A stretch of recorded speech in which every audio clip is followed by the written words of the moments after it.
దళితవాడకు చెందిన వారు కలెక్టర్ కార్యాలయంలో నిర్వహిస్తున్న ప్రజా సమస్య పరిష్కార వేదికలో తమ సమస్యలను పరిష్కరించేందుకు ఫిర్యాదులు చేశారు. ఈ సందర్భంగా దళితవాడకు చెందిన మట్టిపల్లి బాబు మాట్లాడుతూ పెదపలకలూరు దళితవాడ దాహాద్రి తీర్చేందుకు 37 సంవత్సరాల క్రితం ఆనాటి సర్పంచ్ వెంకటరత్నం నాయుడు దళితవాడలో సెంటు స్థలాన్ని కేటాయించి బోరు వేసి దాహాద్రి తీర్చాలని తెలిపారు. అయితే 2017 నుండి పలకలూరుకు చెందిన షేక్ మాబు ఆ స్థలాన్ని ఆక్రమించి షాపింగ్ కాంప్లెక్స్ నిర్మిస్తున్నాడని తెలిపారు. దీనిపై అధికారులకు స్థానిక ఎమ్మెల్యేకి తెలియజేసిన ప్రయోజనం లేదని వాపోయారు.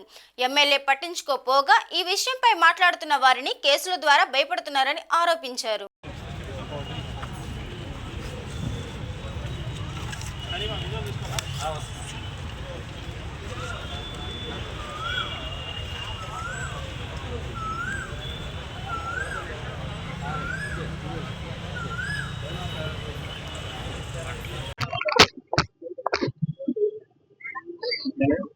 చెందిన వాళ్ళం. ఎస్సీ కాలనీకి సంబంధించి మాకు ఒక బోర్ స్థలం ఉంది సార్, ఒక సెంటు స్థలం ఉంది. ఆ స్థలాన్ని ఒక ప్రైవేట్ వ్యక్తి ఆక్రమించాడు సార్. ఆ బోర్కి 500 కనెక్షన్ ఉంది సార్. ఈ 500 కనెక్షన్ కి సంబంధించి ఎస్సీ కాలనీలో మాలామాదికులకి అది దాహార్తి తీసే స్థలం సార్. అట్లాగే ఈ స్థలం మా పూర్వీకులు 37 సంవత్సరాల క్రితం అది కేవలం మా దాహార్తి కోసం అని చెప్పి దారాదత్తం ఇచ్చిన స్థలాన్ని ఇవాళ ప్రైవేట్ వ్యక్తులకి లోకల్ నాయకులు అతనికి సపోర్ట్ చేసి మమ్మల్ని ఎస్సీలుగా మా దళితుల్ని తొక్కేసే ప్రయత్నం చేస్తున్నారు సార్. అట్లాగే దీనికి సంబంధించి ఎమ్మెల్యే గారి దగ్గరికి వెళ్ళాము, ఎంపీ గారి దగ్గరికి వెళ్ళాము, లోకేష్ గారికి అర్జీ పెట్టాము. ఎన్ని చోట్ల తిరిగినా సరే మాకు న్యాయం జరగలేదు సార్. దీనికి సంబంధించి ఈ దళితవాడలో ఎస్సీ దళితవాడలో మాలామాదిగలకు సంబంధించి మాది 100 సభ్యత్వాలు ఉన్నాయి సార్. టీడీపీకి సంబంధించి 100 కార్యకర్తల నుండి కూడా మేమేం చేయలేని పరిస్థితిలో ఉన్నాం సార్. ఇది కానీ ఈ విషయంలో కానీ చొరవ తీసుకొని పార్టీ నాయకులు కానీ హైకమాండ్ కానీ మాకు న్యాయం చేయకపోతే ఇమ్మీడియట్ గా 100 మంది రాజీనామా చేసే పరిష్కారం చేద్దాం అనుకుంటున్నాం సార్. ఇది కానీ న్యాయం జరగకపోతే మేము ఈ విషయాన్ని తారస్థాయికి తీసుకెళ్ళడానికి సిద్ధంగా ఉన్నాము.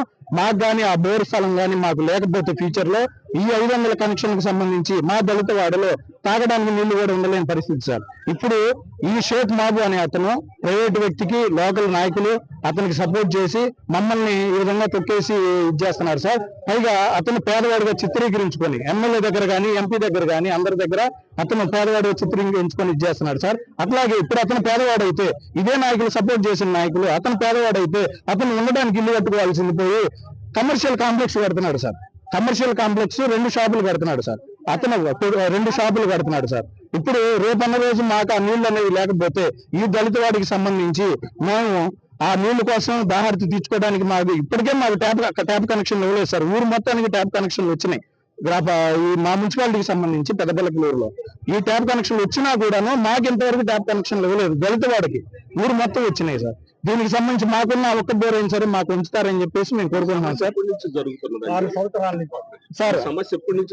సార్ ఈ భూమి అయితే మేము 37 సంవత్సరాల క్రితం మా పూర్వీకులు అతనికి బోరు అని చెప్పి స్థలం ఇచ్చారు సార్. అప్పుడు మా సర్పంచ్ గారు వెంకటరత్న నాయుడు గారు అక్కడ బోర్ వేశారు. అప్పటి నుంచి ఆ బోరు అతనికి దాని కింద వదిలేశాం సార్. అయితే 2017లో మాబు అనే వ్యక్తి ఎట్లాగా ఆక్రమించడానికి అని చెప్పేస్తే రావుల్ కిషోర్ బాబు గారికి అర్జీ పెట్టుకుంటే కలెక్టర్ గారి ద్వారా ఆ రోజు వచ్చి నిలిపివేశారు సార్ ఇమీడియట్ గా. ఇది నలుగురికి వాటర్ దాహార్తి తీర్చే ప్లేస్, మీరు దీన్ని ఆక్రమించకూడదు, ప్రైవేట్ పర్సన్ కి అలో లేదని చెప్పేసి ఆ రోజు ఆపిచ్చేశారు సార్. మళ్ళీ ఇప్పుడు టీడీపీ గవర్నమెంట్ వచ్చి 4 రోజులు అయింది సార్. మేము టీడీపీ నాయకులమే సార్.